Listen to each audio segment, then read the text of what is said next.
Order! Order! The ayes to the right, 321. The noes to the left, 299. A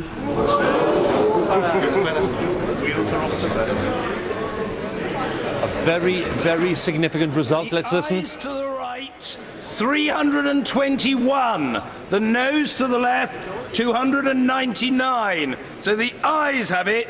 The ayes have it. Unlock. We could look back at this moment as one of the biggest milestones in the Brexit process, depending on what happens next week. Vicky, what's your take? I mean, I'm quite surprised by the numbers, actually, given that we know the DUP was switching to support the government in this one. They told me that just before the vote. And so I think the government would have been a bit more confident of getting that through. But that implies a large number of Conservative rebels there. So a government defeat by 20 votes